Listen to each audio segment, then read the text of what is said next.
चंदन नगर गाँव की सबसे उम्रदराज महिला विमला काकी अपनी विधवा बहू सुमन और पोती मीना के साथ रहती थी। सूखी लकड़ियां बेचकर गुजारा चलता था इनका।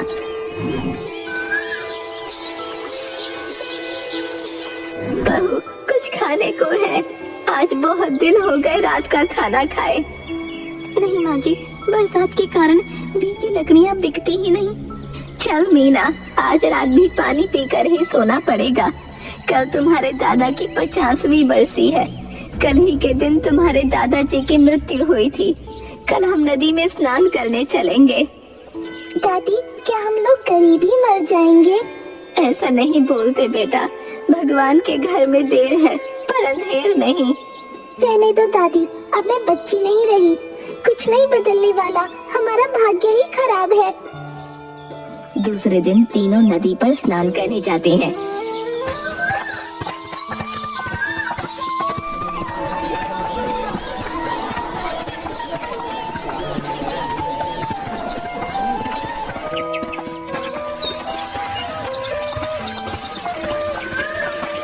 दादी माँ, वो देखो, भूतिया आम का पेड़, उस पर मंजरी। आश्चर्य, मैं शादी होकर आई थी तब इसमें बहुत आम होते थे, लेकिन एक घटना के बाद पिछले 50 साल से यहाँ की जमीन बंजर हो गई।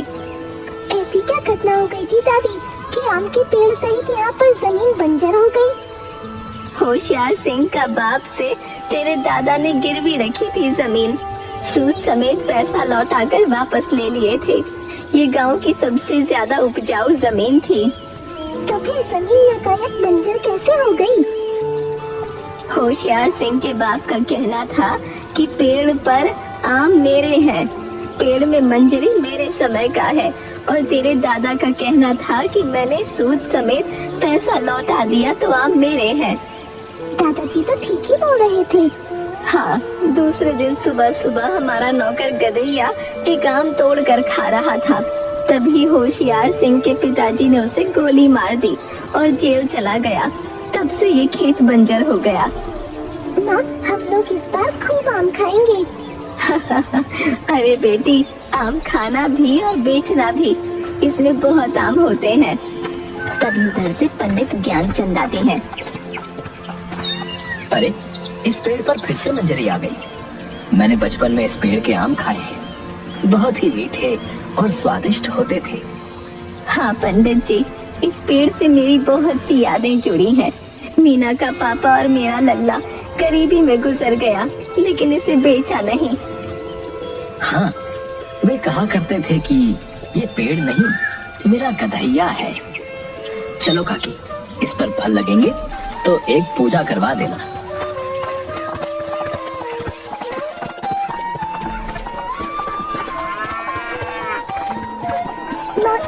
जल्दी चलो, धूप निकल गई है।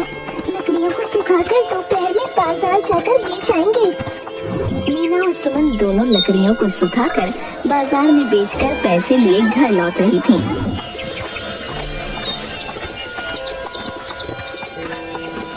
कि बिरजू चोर अचानक मीना के हाथ से पर्स पर झपट्टा मारकर भाग जाता है। चोर चोर चोर, पकड़ो, मेरा पर्स लेकर भाग रहा है, कोई पकड़ो उसे। जाने दे बेटा, शायद वो पैसा हमारे नसीब में नहीं था। ऐसे कैसे नसीब में नहीं था? 4 दिन से दादी भूखी है, वो भूखी मर जाएंगी। किसी तरह सुमन मीना को समझा बुझाकर घर ले जा रही थी।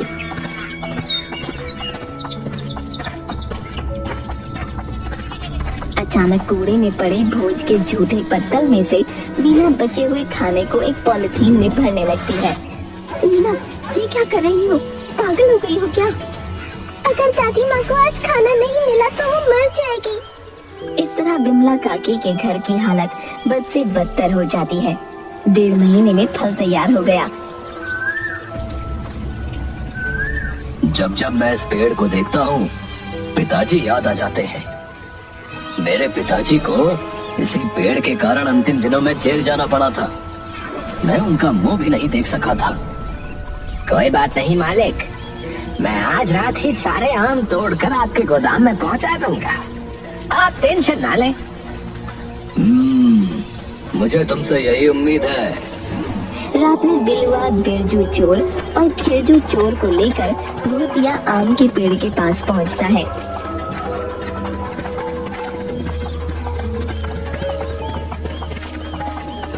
और देख रहे हो बिरजू, और सभी आमों को तोड़कर मालिक के गोदाम में पहुंचा रहे हैं हमें। उस्ताद, मैंने न जाने कितने गांव में जाकर आम के पेड़ों से आम चुराए होंगे, लेकिन इतना आम एक पेड़ में कहीं नहीं देगा। सही कह रहा भाई, लगता है हर पत्ता फल में बदल गया। ए चलो भाई, ए चलो, सब अब काम पर लग जाओ, चलो। थोड़ी देर में बलुआ के मुंह पर एक आम आकर जोर से लगता है। अबे ओ खिरजू, ओ देख कर फेंका कर है, मुझे चोट लग गई। उस्ताद, मैं तो आम दूसरी तरफ फेंक रहा हूँ, ये जरूर बिलवा की करतूत है। तभी दूसरा आम भी आकर बिलुआ के चेहरे पर लगता है। वो बिलबिला उठता है। और साले चोर कमीने, अबे मुझसे मजाक भारी पड़ेगा, बता रहे हूँ। उतर, तुझे बताता हूँ तेरी ऐसी की तैसी। उस्ताद, मैं तो अभी आम खा रहा हूँ, मैं कैसे फेंक सकता हूँ। तभी एक और बड़ा सा आम फिर से बिलुआ की पीठ पर लगता है। कमीनो, है? अभी तुरंत पेड़ से उतरो, उतरो, मैं तुम्हें बताता हूँ कि निशाना कैसे लगाया जाता है, उतरो। एक एक करके आम खिरजू और बिरजू दोनों को लगते हैं। ए कमीने खिरजू, ए रोक, अभी मैं बताता हूँ तुझे, नीचे उतर। अच्छा, मुझे मार कर मुझे ही धमकी दे रहा है? तू उतर, मैं तेरी बैंड बजाता हूँ, तेरी तो। नीचे उतरकर तीनों में लड़ाई होने लगती है। कमीने बिरजू, ओए तूने मेरी पैंट क्यों उतारी रे? ना भैया, खिरजू, मैंने तुम्हारा पैंट नहीं खींचा। अगर मेरा पैंट छोड़ दे कमीने, मैंने चड्डी भी नहीं पहनी आज, ओए छोड़ दे। तभी पेड़ से आम की मूसलाधार बारिश होने लगती है। तीनों का चेहरा लहूलुहान हो जाता है। बहुत दिनों से किसी से पाला नहीं पड़ा, आज मजा आएगा। आज तुम्हारी मौत तुम्हें यहाँ ले आई है। भूत भाई, मुझे ये दोनों बहला फुसला करने कर आ गए, तब मुझे छोड़ दो। छोड़ दूंगा तुम्हें तो आम के अचार की तरह काट कर मिर्च मसाला लगा कर खाऊंगा। हाँ। देखा उस्ताद, मैं ना कह रहा था ये लौंडा भरोसे का नहीं है। मर गया रे उस्ताद, बचाओ, मेरा हाथ टूट गया। कमीनो, मुझ पर तो लगता है फूल बरस रहे हैं। देखो भूत भाई, हमारी आपसे कोई दुश्मनी नहीं है, हम तो नौकर ठहरे, तो मालिक का आदेश का पालन कर रहे हैं, हमें छोड़ दो। गलत का साथ दोगे तो गलत ही अंजाम भुगतोगे, और कन्हैया से पीछा छोड़ाना आसान नहीं है बच्चों। हमें माफ कर दो भैया, माफ कर दो। आज के बाद कोई भी बुरा काम नहीं करेंगे, तुम जैसा बोलोगे वैसा ही करेंगे। ठीक है, तो सारे आम गाड़ियों में भरकर विमला काकी के घर पहुंचा दो। ठीक है भूत भाई, जान बची तो लाखों पाए भैया। अबे बिरजू खिरजू, अबे खड़े खड़े मुंह क्या देख रही है? अबे जल्दी से सारा आम बोरिये में भरकर बैलगाड़ी में रख। रातों रात सारे आम बिमला काकी के घर पहुंच जाते हैं। उधर होशियार सिंह के घर पर। अरे, छत पर से आम कैसे टपक रहा है? अरे मेरी नाक टूट गई। अरे रोको इस आमों को। अरे अरे अरे बचाओ, अरे बचाओ। क्यों, तुम्हें आम चाहिए ना? ले लो आम। तुम्हारे बाप को भी इसी पेड़ के आम चाहिए थे, क्यों? कौन हो तुम? कन्हैया, नाम तो सुना ही होगा तुम्हें। पर तुम तो मर गए थे ना? हाँ, याददाश्त तो तुम्हारी बहुत तेज है। तो ये भी याद होगा कि तुम्हारे बाप ने ही मेरी हत्या की थी। याद है, उसके लिए उन्हें सजा भी हुई थी और उन्होंने जेल में ही दम तोड़ दिया था। उनकी सजा उन्हें मिल गई। मैंने तो कुछ नहीं किया था ना, मुझे छोड़ दो। कुछ करने की सोचना भी नहीं। सारा आम तुम्हारे आदमी बिमला काकी के यहाँ पहुँचा दिए हैं। अगर कुछ उल्टा पुल्टा किया तो याद रखना, मेरा नाम कन्हैया है। सुबह में मीना जैसे ही घर का दरवाजा खोलती है, खुशी से उछल जाती है। माँ, दादी, जल्दी आओ, बाहर देखो, किसी ने सारे आम हमारे घर पहुंचा दिए हैं।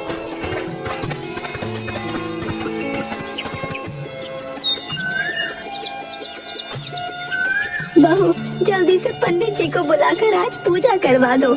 मीना, तू व्यापारी मंगतलाल को बुला ला। थोड़ी देर में पंडित ज्ञानचंद आकर पूजा करने लगते हैं। इधर होशियार सिंह के घर पर क्यों रे, हैं? हराम खोरो, कल रात तो बड़ा उछल उछल कर दंभ भर रहे थे। क्या हुआ? एक छोटी सी चोरी ना हो पाई? दूर हो जाओ मेरी नजर से। मालिक मंगललाल आए। क्यों मंगत, सुना है तुम आम का सौदा करने जा रहे हो? नहीं हुजूर, आपके बिना इजाजत के एक पत्ता भी नहीं हिल सकता इस गांव में। मैं अभी जाकर मना कर दे रहा हूँ। हाँ, इसी में तुम्हारी भलाई है। इधर बिमला काकी के घर पर वाह, बहुत स्वादिष्ट खाना बनाया था काकी तुम्हारी बहू ने। अचार ने तो मन मोह लिया। अगर कुछ अचार बचा हो तो बांट देना। ये अचार मैंने इन्हीं आमों से बनाया है। अभी एक डब्बा अचार पोटली में बांध देती हूँ। तभी मंगतलाल पहुंचता है। प्रणाम काकी। देखिए काकी, आप तो जानती ही हैं कि मैं एक व्यापारी आदमी हूँ, घुमा फिरा कर बात नहीं करता। मैं ये आम जो है वो नहीं ले सकता। क्यों मंगतलाल, इतनी अच्छी नस्ल का आम पूरे बाजार में नहीं मिलेगा। मैंने अभी अभी खाया है। देखिए पंडित जी, आप ठहरे ब्राह्मण पंडित हैं, शास्त्रों के ज्ञाता, पर मैं साधारण व्यक्ति हूँ। मैं ये भूतिया पेड़ का आम नहीं ले सकता भैया। कल को ऊंच नीच हो गई तो मैं क्या करूँगा? मंगतलाल लाख समझाने पर भी सौदा नहीं करता और चला जाता है। बिमला काकी, पड़े पड़े ये आम तो 10-15 दिनों में यूं ही सड़ जाएगा। मैंने कहा था ना दादी, हमारा भाग्य ही खराब है। अब क्या होगा? बेटी, तेरा भाग्य खराब नहीं, जिसने ये आम नहीं लिया उसका भाग्य खराब है।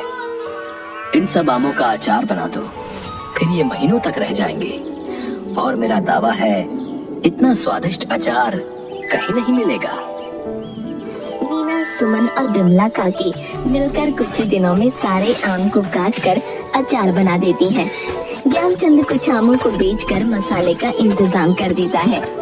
फिर अचार का सैंपल ले जाकर शहर में व्यापारियों को देता है। एक बड़ा व्यापारी सारा अचार खरीद लेता है। इधर होशियार सिंह डाकू के सरदार चंपत सिंह से बोलता है। कल जो अचार शहर जा रहा है उसे तुमको बीच रास्ते में ही लूट लेना है। इस काम के लिए 50,000 रुपए मिलेंगे। काम हो जाएगा होशियार सिंह, तुम पैसा तैयार रखो। चल जगीरा।